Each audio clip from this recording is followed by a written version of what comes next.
আসসালামু আলাইকুম ওয়া রাহমাতুল্লাহ। প্রিয় দর্শক, আজকের ভিডিওতে যে 5টি আমলের কথা আমি আপনাদেরকে বলবো, এই আমলগুলো করতে বড়জোর 1 মিনিট বা 2 মিনিট সময় লাগবে, কিন্তু এর ফজিলত হলো হাসরের ময়দানে নেকের পাল্লায় এই আমলগুলোর ওজন অনেক ভারী হবে ইনশাআল্লাহ। আপনি কি চান যে মৃত্যুর পর হাসরের ময়দানে যখন আপনার আমলনামা ওজন দেওয়া হবে তখন মিজানের ডান দিকের নেকের পাল্লাটা ভারী হোক? যদি আপনি এটা চেয়ে থাকেন তাহলে আজকের এই 5টি আমল আপনার জন্য ইনশাআল্লাহ। আজ থেকে এই 5টি আমল শুরু করবেন, মৃত্যু পর্যন্ত করবেন, মিজানের পাল্লা অবশ্যই ভারী হবে ইনশাআল্লাহ। তাহলে চলুন একে একে প্রত্যেকটি আমলের সাথে আপনাদেরকে পরিচয় করিয়ে দেই।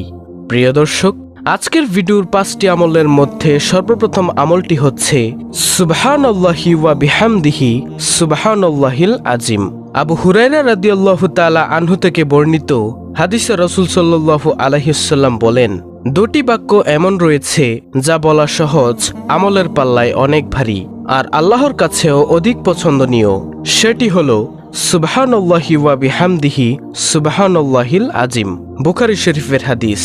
জাবের রাদিয়াল্লাহু তাআলা আনহু থেকে বর্ণিত এক হাদিসে রাসূল সাল্লাল্লাহু আলাইহি ওয়াসাল্লাম বলেন, যে ব্যক্তি সুবহানাল্লাহিল আজিম ওয়া বিহামদিহি পাঠ করে তার জন্য জান্নাতে একটি খেজুর গাছ রোপণ করা হয়।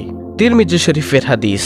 প্রিয় দর্শক, মানুষের এখন নানা ধরনের ব্যস্ততা, কাজের ভিড়ে নিয়মিত নফল ইবাদত করা হয়তো অনেকের সম্ভব হয় না, কিন্তু যে কোনো মুহূর্তে আল্লাহ তাআলার প্রশংসায় তার জিকির করা অনেক সহজ।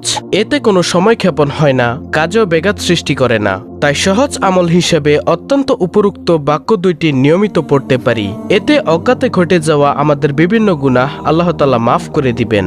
আপনি রাস্তা দিয়ে হাঁটছেন, বসে আছেন, শুয়ে আছেন, কোনো কাজ নেই, যে কোনো অবস্থাতেই থাকুন না কেন প্রিয় দর্শক, সুবহানাল্লাহি ওয়া বিহামদিহি সুবহানাল্লাহিল আজিম এই জিকিরটি অব্যাহত রাখুন। তো প্রিয় দর্শক, 5টি আমলের মধ্যে এই হলো প্রথম নম্বর আমল, সুবহানাল্লাহি ওয়া বিহামদিহি সুবহানাল্লাহিল আজিম। প্রিয় দর্শক, আজকের ভিডিওর 5টি আমলের মধ্যে দ্বিতীয় নম্বর আমলটি হচ্ছে সুবহানাল্লাহ কমপক্ষে 33 বার পাঠ করা। সুবহানাল্লাহ শব্দের অর্থ হলো আল্লাহ তাআলা অতি পবিত্র, যা কোরআনের আয়াত দ্বারা সাব্যস্ত। হযরত আব্দুল্লাহ ইবনে আব্বাস রাদিয়াল্লাহু আনহু বর্ণনা করেন, এই বাক্যটির অর্থ হলো আল্লাহ তাআলা পবিত্র, অর্থাৎ আল্লাহ তাআলা যাবতীয় মন্দ ও সকল প্রকার দুষ্কৃতি থেকে সম্পূর্ণ পবিত্র। একবার হযরত ওমর রাদিয়াল্লাহু আনহু হযরত আলী রাদিয়াল্লাহু আনহুর নিকট প্রশ্ন করেছিলেন, আমরা লা ইলাহা ইল্লাল্লাহ এর অর্থ জানি, কিন্তু সুবহানাল্লাহর তাৎপর্য কি? তখন হযরত আলী রাদিয়াল্লাহু আনহু জবাব দিয়েছিলেন, আল্লাহ তাআলা এই বাক্যটি নিজের জন্য পছন্দ করেছেন, তিনি এ বাক্যটি দ্বারা সন্তুষ্ট হন। এ বাক্যটির জিকির আল্লাহ তাআলার মহান দরবারে অত্যন্ত পছন্দনীয়। হযরত সাদ ইবনে আবি ওয়াক্কাস রাদিয়াল্লাহু আনহু বলেন, আমরা রাসূলুল্লাহ সাল্লাল্লাহু আলাইহি ওয়াসাল্লামের নিকট ছিলাম, তিনি বললেন, তোমাদের মধ্যে কোনো ব্যক্তি প্রত্যেক দিন 1000 নেকি অর্জন করতে সক্ষম কি? তন্মধ্যে একজন বললেন, আমাদের মধ্যে কোনো ব্যক্তি কিভাবে 1000 নেকি অর্জন করবে? তখন রাসূল সাল্লাল্লাহু আলাইহি ওয়াসাল্লাম বললেন, 100 বার সুবহানাল্লাহ বললে তার জন্য 1000 নেকি লেখা হবে, অথবা তার 1000 পাপ মোচন করা হবে। মুসলিম শরীফের হাদিস, মিশকাত শরীফের হাদিস। পরিশেষে আল্লাহ তাআলার পবিত্রতা বর্ণনা করেছেন ফেরেশতারা, যার বাস্তব শিক্ষা কোরআনে কারিমে তুলে ধরা হয়েছে। রাসূল সাল্লাল্লাহু আলাইহি ওয়াসাল্লামের হাদিস দ্বারা ফজিলত বর্ণনা করা হয়েছে। সুতরাং প্রিয় দর্শক, অনেক ছোট বাক্য সুবহানাল্লাহ এর জিকির অত্যন্ত জরুরি। তাই প্রিয় দর্শক, যদি চান মিজানের পাল্লা ভারী হোক তাহলে সব সময় পাঠ করুন সুবহানাল্লাহ। আল্লাহ তাআলা মুসলিম উম্মাহকে সকাল সন্ধ্যায় এ জিকির করার তৌফিক দান করুন, আমিন। প্রিয় দর্শক, 5টি আমলের মধ্যে তৃতীয় নম্বর আমলটি হচ্ছে আলহামদুলিল্লাহ এর জিকির করা।